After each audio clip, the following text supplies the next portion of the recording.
इनको पे तो मुकदमा चलना चाहिए, हत्या का मुकदमा चलना चाहिए। ऑक्सीजन से लोगों को मारा है इन लोगों ने। वैक्सीन लगना है, तब तक हरी झंडी नहीं दिखाई गई, तब तक वो वैक्सीन लगना शुरू किया। लेकिन नहीं, जाना था वाई लूटी। वेंटिलेटर का 18,000 रुपये पर डे का किराया। गरीब आदमी तो जा ही नहीं सकता, गरीब आदमी ने तभी तो दम तोड़ा। मरने के बाद भी वो किट के पैसे लिए गए हैं। तो ये, मैं कांग्रेसी विचारधारा का व्यक्ति हूँ, मैंने भारतीय जनता पार्टी में ना जाना उचित समझा। क्यों? नमस्कार दर्शकों, मैं हूं आशीष तिवारी और आप देख रहे हैं टीवी न्यूज वायरस। जिस तरह से सरकार पहाड़ों का दौरा कर रही है, दावे कर रही है कि उत्तराखंड में ऑल इज वेल हो चुका है कोरोना के मामले में, लगातार संख्या भी कम हो रही है, ऐसा दावा स्वास्थ्य विभाग कर रहा है।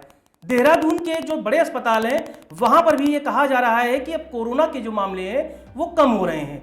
लेकिन हकीकत क्या है, इसे विपक्ष के चश्मे से देखना जरूरी है। कांग्रेस लगातार कह रही है कि जिस तरह से स्वास्थ्य सुविधाएं होनी चाहिए, फिर वो चाहे स्टेडियम में बना कोविड सेंटर हो, दून अस्पताल हो या कोरोनेशन या तमाम जो सरकारी और गैर सरकारी अस्पताल है, हकीकत क्या है वहां की? क्या जो सरकारी दावे और आंकड़े दिखाए जा रहे हैं वो सच्चाई है? और क्या आने वाले समय में हम अनलॉक की तरफ बढ़ेंगे? इन सब बातों पर हम बात करेंगे। उत्तराखंड कांग्रेस में अनुसूचित विभाग के प्रदेश अध्यक्ष हैं, पूर्व मंत्री दर्जाधारी रहे हैं, राजकुमार हैं जो विधायक भी रहे हैं इस देहरादून शहर के। हम सीधे बात करेंगे राजकुमार जी से। जिस तरह से आप देख रहे हैं, लगातार आप लोगों के बीच जा रहे हैं, लोग कह रहे हैं कि अभी भी स्वास्थ्य सुविधाएं उतनी मिल नहीं रही, वैक्सीनेशन की जो कमियां है, किल्लत है, वो आप देख भी रहे हैं। कांग्रेस के नजरिए से देखें तो सरकार के दावे कितने सच हैं? जी नमस्कार। देखिए, 1 साल से ऊपर हो चुका है, उत्तराखंड सरकार लगातार फेलियर की ओर चल रही है। और विशेषकर ये विभाग माननीय मंत्री पे हमेशा रहा है, स्वास्थ्य विभाग हमेशा फेल रहा है। सिर्फ प्रदेश भर में सिर्फ दून चिकित्सालय, दून मेडिकल कॉलेज के ऊपर इन्होंने पूरी कोरोना की लाइफ पूरी कर दी है। हाल फिलहाल में जब 1 साल का इनको टाइम मिला, इन लोगों को चाहिए था, जब प्रथम लहर आई थी उसके बाद आप स्वास्थ्य संबंधी कोई ऐसे हॉस्पिटल बना देते जिसमें हज़ारों बेड होते। आपके पास फंड्स थे, आपके पास सेंटर से पैसा आया, स्टेट का पैसा था, आपको बहुत सारे पूंजीपतियों ने पैसा दिया और भी अन्य लोगों ने मुख्यमंत्री फंड्स में पैसा करोड़ों के करोड़ों लगभग डाला, बहुत सारी संस्थाओं ने भी दिया। लेकिन सरकार की सोच इतनी छोटी सोच थी कि उन्होंने 1 साल तक सोए रहे, वो आपस के झगड़े में रहे, मुख्यमंत्री को बदलते रहे, मुख्यमंत्री कुछ कहते रहे, मंत्री कुछ कहते रहे, एक विचारधारा के बिल्कुल नहीं चल पाई इनकी। और आज उसका खामियाना आम जनता को भुगतना पड़ा। मैं कोविड किट की बात करूं तो उसमें जो लिस्ट जारी की जा रही है उसमें आप कह रहे हैं कि ऑक्सीमीटर होगा, ऑक्सीमीटर है नहीं। जिस तरह से खेल हो रहा है, क्या लगता है इसके पीछे भी कुछ ना कुछ घोटालेबाजी है, पैसों में हेरफेर है? इसकी जांच होनी चाहिए। बिल्कुल जांच होनी चाहिए। उससे पूर्व में जब त्रिवेंद्र रावत मुख्यमंत्री थे तो जो किट दी थी उसमें ऑक्सीमीटर था। और उसके साथ साथ जैसे मुख्यमंत्री चेंज हुए, इन्होंने किटों को सबको रोक दिया गया, क्योंकि उनमें फ़ोटो माननीय पूर्व मुख्यमंत्री जी की थी। इनकी फ़ोटो जब तक नहीं डली, और जब इनकी फ़ोटो डल गई इन्होंने ऑक्सीमीटर भी वहाँ से निकाल दिया। आज दून मेडिकल कॉलेज की स्थिति आप देखिए, इतनी दुर्दशा है। जो मरीज वहाँ पे एडमिट थे उनको समय पे चाय नहीं दी गई, समय पे खाना नहीं दिया गया, और अगर खाना दिया गया तो उसके बाहर रख दिया गया, गेट के बाहर। वो मरीज व्यक्ति जिसको बुखार है, जो उठ नहीं सकता, वो बुजुर्ग व्यक्ति जिसे बुखार से लथपथ है, जो बिल्कुल उठ नहीं सकता, वो खाना क्या खाएगा? कई दिन तक खाना ना मिलने के कारण बहुत सारे मरीजों ने अपनी जान गंवाई। इसके साथ साथ ऑक्सीजन ना मिलने के कारण, बेड वेंटिलेटर ना मिलने के कारण, आईसीयू बेड ना मिलने के कारण हजारों लोगों ने अपनी जानें गंवाई हैं। तो क्या लगता है आपको कि अनुभव की कमी सरकार में और अफसरों की जो हावी होना है सरकार पर, क्या ये वजह है कि हम इससे लड़ने में इस तरह से नूरा कुश्ती हो रही है?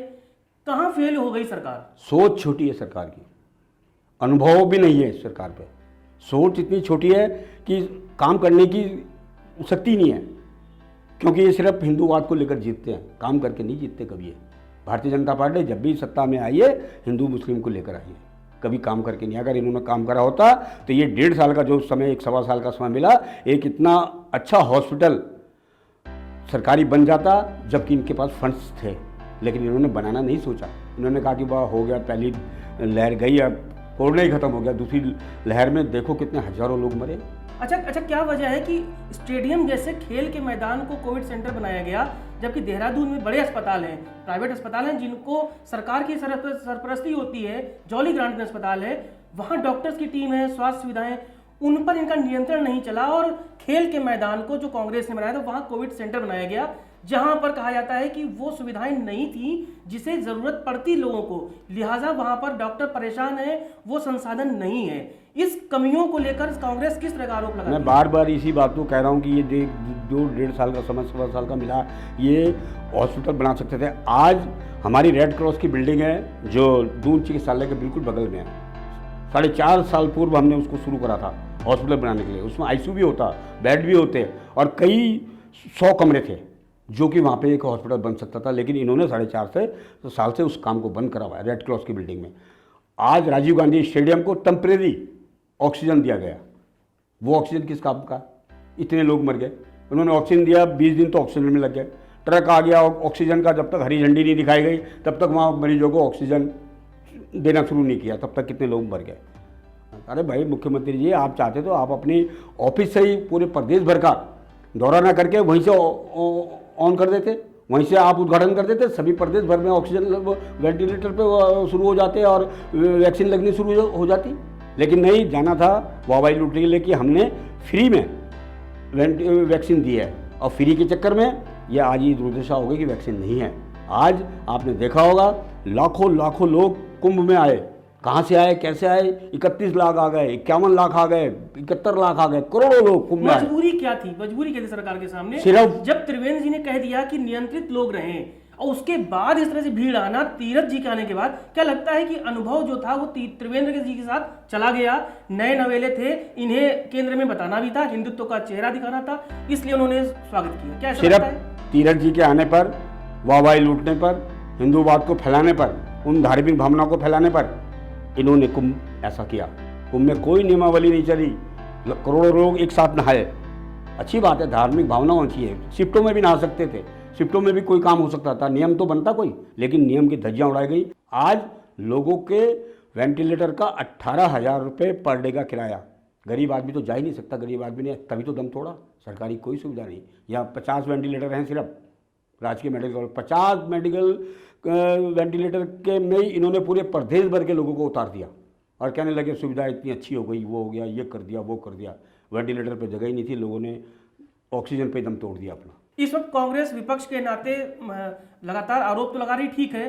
प्रीतम सिंह जी ने भी कहा, हरीश रावत ने भी कहा कि हम भी मदद कर रहे हैं, कोरोना वॉरियर्स बन के पहाड़ों पर काम कर रहे हैं। क्या कर रही है कांग्रेस इस वक्त? सरकार की मदद किस तरह से कर रही है? जो पीड़ित हैं, जो बेचारे संक्रमित हैं, उनके बीच में आपकी भूमिका क्या है? देखिए, हमने पूरे कोरोना काल में पूरा काम किया। हमारे जितने भी कांग्रेस के सीनियर लीडर थे, छोटे लीडर थे, सभी ने अपने अपने माध्यम से जो उनसे बन पाया आर्थिक मदद करी, ज़रूरतमंदों को राशन दिया, आईसीयू के लिए वैनें चलवाई आईसीयू लाने ले जाने के लिए, जबकि लूट मचा रखी थी प्राइवेट लोगों ने।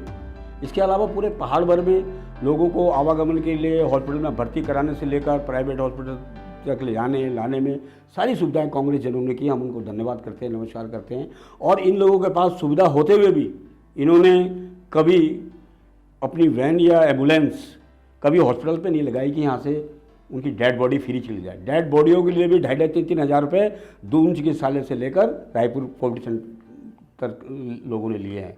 उनके मरीजों के लिए कई हज़ार रुपये लिए गए हैं। एक मरीजों से मरने के बाद भी वो किट के पैसे लिए गए हैं। तो ये कोई व्यवस्था है? ये व्यवस्था सरबराह के पूरी फेल हुई। आज मोर्चरी में जाके देखिए, 30-30 लाशें पड़ी हुई हैं जिनके ऊपर कपड़ा तक नहीं डाला जाता। वहाँ सफाई नहीं होती है, 3-3 दिनों से डेड बॉडी सड़ रही है, वहाँ निकाला नहीं गया है। किसी के घर वाले नहीं है तो डेड बॉडी नहीं है लेके गए हैं। तो इनका क्या कर्तव्य बनता है? नई भर्ती कराएं, नए डॉक्टर्स रखें, नए स्टाफ रखें, नए नर्स रखें, आके काम चलाएं। विधायक जी, जिस तरह से हम बात करें कि देहरादून स्मार्ट सिटी है, स्मार्टनेस की बात करते हैं, प्रधानमंत्री जब यहाँ आते हैं डबल इंजन की सरकार कहते हैं कि यहाँ पर त्रिवेंद्र, केंद्र में नरेंद्र और 5 साल विकास होगा, प्रचंड बहुमत की सरकार है। फिर क्या वजह है कि मजबूरी में मुख्यमंत्री बदल जाते हैं? विधायक इस वक्त कहाँ है क्षेत्र में समझ नहीं आ रहा है और लोग हाहाकार कर रहे हैं, वैक्सीनेशन नहीं हो रही है, कमी कहाँ है? देखिए, पूरी सरकार में कमी है। माननीय मुख्यमंत्री से लेकर विधायकों से लेकर पूरी सरकार में पूरी कमी पाई गई है। मैंने कहा कि इनकी सोच छोटी है, काम करना नहीं चाहते, इनसे फंड्स पूरे हैं लेकिन ये काम करना नहीं चाहते। लेकिन इन्होंने क्या क्या करा, जहाँ पर सड़कें ठीक थी, जहाँ पर सीवर लाइन पड़ा हुआ था, जहाँ पर विद्युत लाइन पड़ी हुई थी, जहाँ पर सारी सुविधाएं पूरी हो रखी थी, वहाँ पर इन्होंने पैसों की बर्बादी की और सड़क के अंदर सड़कें लगा दी। जहाँ पर जब सीवर लाइन पड़ा है तो आपने डबल लाइन डालने की क्या ज़रूरत थी? जहाँ पर नाली बनी थी वहाँ पर दोबारा नाली डालने की क्या ज़रूरत थी? जहाँ पर विद्युत व्यवस्था पूरी पहले से ठीक है तो वहाँ पर विद्युत व्यवस्था दोबारा से करने की क्या ज़रूरत थी? तो इन्होंने वहाँ पर पैसों की बर्बादी की है और स्मार्ट सिटी के नाम पर जो इन्होंने करोड़ों रुपए बर्बाद किए हैं, अगर सरकार कांग्रेस की आती तो हम लोग इसकी जांच कराएंगे और वो दंडित करेंगे उस अधिकारी को जिन लोगों की इतनी सोच थी कि उन्होंने डेवलप जगह को फिर डेवलप करने की कोशिश की और सारे पैसों की बर्बादी की। यानी आपको लगता है कहीं ना कहीं इस पीछे घोटाला होगा, कुछ अधिकारियों के गड़बड़ झाले इसमें हो सकती है? बिल्कुल पैसों की बर्बादी की है। मैंने आपको बताया जहाँ सड़कें बनी थी, घंटाघर के पास आप देखिए सड़कें बनी थी, दोबारा बनाने की क्या जरूरत थी? वहाँ पे सीवर लाइन पड़ी थी, वहाँ दोबारा पलटा मजार में डालने की क्या जरूरत थी? वहाँ पर नालियाँ बनी थी, वहाँ पानी की व्यवस्था पूरी ठीक थी, वहाँ पानी की लाइनें डालने की क्या जरूरत थी? वहाँ सीवर की व्यवस्था ठीक थी, वहाँ सीवर क्यों आपने डाल दिया? तो ये सब बर्बादी की ओर तो है। जब एक ऑलरेडी वहाँ सुविधा मिल रखी है, उससे पूर्व में एडीबी ने सारी लाइनें डाली हुई थी इन क्षेत्रों में, फिर इन्होंने उसको उस लाइनों को तोड़कर दोबारा लाइन डाला है। इस पर इंक्वायरी होगी, एडीबी की लाइन भी मिलेगी और इनके द्वारा जो पैसों की बर्बादी हुई है जिन नालियों में, कड़ंजे में, टाइल्स में और विद्युत लाइन में, इस सारी जांच होकर इनको पता चलेगा। अच्छा, अब हम थोड़ा सियासी बात कर लेते हैं क्योंकि चुनाव बस करीब है। एक दो क्वेश्चन चुनाव से ले लेते हैं। आने वाले चुनाव में कांग्रेस के लिए बड़ा मुद्दा क्या है? देखिए, एक मुद्दा हो तो मैं बताऊं भी, सब तो मुद्दे पे मुद्दे हैं। सरकार के पास महंगाई का सबसे बड़ा मुद्दा है हमारे पास। आज पेट्रोल डीजल केंद्र स्तर पे है मुद्दा, स्टेट के लोग भी तो झेल रहे हैं उसको।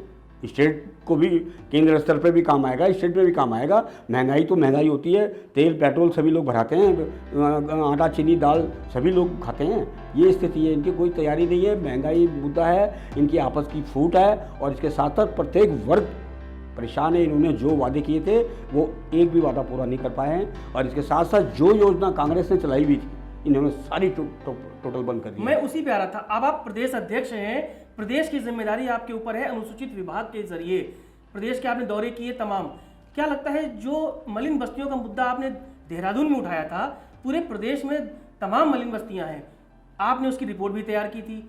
जब सरकार बनी भाजपा की, उन्होंने कहा कि इनको मालिकाना हक दिया जाएगा। हम चुनाव के मुहाने पे खड़े हैं। आज वो दावे और वादे कांग्रेस की जो वो थी कि देने की कि इनको दिया जाए मालिकाना हक, वो मुद्दा क्यों सियासत के इर्द गिर्द ही लपेट के रह गया? वो खत्म हो गया, लोग अभी भी इंतजार कर रहे हैं। मालिकाना हक के लिए मैं चेयरमैन था, मैंने पूरे प्रदेश भर के दौरे करे, एक रिपोर्ट तैयार करी, माननीय मुख्यमंत्री को दी। मुख्यमंत्री के बाद उसे कैबिनेट में रखा गया, कैबिनेट से पास हुआ, फिर विधानसभा में रखा गया, वहाँ बहस हुई और बहस के बाद इसमें 400 करोड़ रुपए का रखरखाव के लिए जो व्यवधान बनाया कि 400 करोड़ रुपए इनकी टूट फूट मरम्मत के लिए रखा गया। उसके बाद 2 अक्टूबर 2016 को तत्कालीन मुख्यमंत्री ने मालिकाना हक देने का शुभारंभ करा और लगभग 70-80 लोगों को मालिकाना हक देने का शुभारंभ कर दिया था और जिन जिन लोगों की फाइलें बनती जा रही थी, जिन जिन लोगों के कागज़ आते जा रहे थे, हम लोग मालिकाना हक देते चले जा रहे थे। लेकिन अक्टूबर-नवंबर में सरकार बदलती है, इन्होंने उसको बिल्कुल ठंडे बस्ते में डाल दिया। मैं थोड़ा सा दर्शकों को पीछे ले जाऊंगा, उस दौर की बात इनसे पूछना चाहूंगा जब यहाँ पर दल बदल हुआ था। रातों रात कई कांग्रेस के विधायक, इनके साथी वो भाजपा में चले गए थे और दर्शकों आपको भी बड़ा ऑफर था, जैसा कि सूत्रों ने मुझे बताया। राजकुमार जी, आपके पास भी एक बड़ा पैकेट पहुंचा था, एक बड़े नेता आप तक पहुंचे थे, लेकिन कांग्रेस का जो झंडा आपने थामा वो आज तक थामा हुआ है। आपके मन में कोई लालच नहीं आया कि चलिए ये गुलाबी नोट लेके चलते हैं और बड़ी पार्टी से जुड़ जाते हैं, जब आपके साथी जा रहे थे? क्या था आपके मन में उस दिन? मैं कांग्रेसी विचारधारा का व्यक्ति हूँ।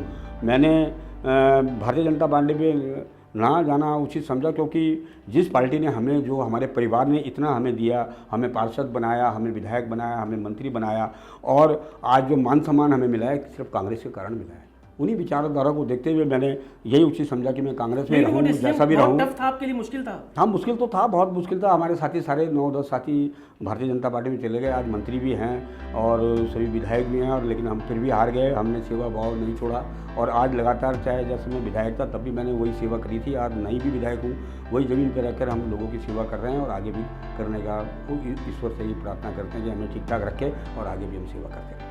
अच्छा, आखिर में बोलूं तो आम आदमी पार्टी से कितना भय लगता है कांग्रेस को, या आप क्या मान के चल रहे हैं? आम आदमी पार्टी को कुछ टक्कर देगी या आपका वोट काट के चली जाएगी? नहीं नहीं, हमारा वोट क्यों काटेगी? आम आदमी पार्टी पिछली बार भी लड़ी थी इलेक्शन, और उनके कितने विधायक आए क्या है वो कुछ नहीं है। आम आदमी पार्टी दिल्ली वाला वो ये सिस्टम यहाँ नहीं है। आपने अब तो बड़ी तैयारी है, आपने सोशल मीडिया में काफी ठीक है, सोशल एक्टिव मीडिया है। का जमाना है, वो सब कुछ है, वो आम आदमी पार्टी घर बैठे लोग करते रहते हैं, लेकिन उनका ये फील्ड में क्या योगदान है, प्रदेश में क्या योगदान है? किसका वोट काटेंगे? वोट क्या काटे? वो जो वोट किसी से नाराज रहता है वो रहता है वही लेंगे, और किसका वोट काटना है? हर पार्टी ने रखती है। अब भाजपा का इधर स्थान थोड़ा कम हुआ है तो आम आदमी पार्टी को उसमें रोड ऑफ कर लेगी, तो यहाँ कोई आम आदमी का कोई विधायक नहीं आने वाला, मैं बता दूँगा। तो दर्शकों, ये सुना आपने एक ऐसे नेता की बातें और उनका इंटरव्यू जिसे कहा जाता है कि उत्तराखंड की विधानसभा में एक ऐसा विधायक जाता है चुनकर जो आम आदमी की बात करता है। हमने भी कई बार इन्हें पैदल ही लोगों की मदद करने के लिए सड़कों पर और गलियों में जाते आते देखा है। बहुत ज़मीन से जुड़े हुए हैं। उसकी वजह यह है कि ये बहुत ग्राउंड जीरो से इन्होंने अपनी सियासत शुरू की। उत्तराखंड में देखा कि जब दल बदल हुआ, करोड़ों रुपए लेकर कहा जाता है कि ऐसा कि विधायकों ने पार्टियां बदल दी, उस वक्त इन्होंने वफादारी कांग्रेस के प्रति दिखाई थी। आज भी कांग्रेस को मजबूत करने के लिए पहाड़ पर काम कर रहे हैं। प्रदेश अध्यक्ष हैं अनुसूचित विभाग के। इसके साथ ही मलिन बस्तियों का मुद्दा बड़ी मजबूती के साथ उठाते हैं। देखना ये होगा कि आने वाले समय में जब 2022 का चुनाव होगा तो इनकी जो मेहनत है उस पर जनता कितना मुहर लगाती है। फिलहाल जो अपील है वो ये है कि कोरोना के संक्रमण के इस काल में अपना बहुत ख्याल रखिए, जिम्मेदार नागरिक की भूमिका निभाइए और सरकार के जो गाइडलाइन है उसके मुताबिक ही अपनी जिंदगी को आगे बढ़ाइए। सियासत तो होती रहेगी, जिंदगी बहुत जरूरी है। नमस्कार।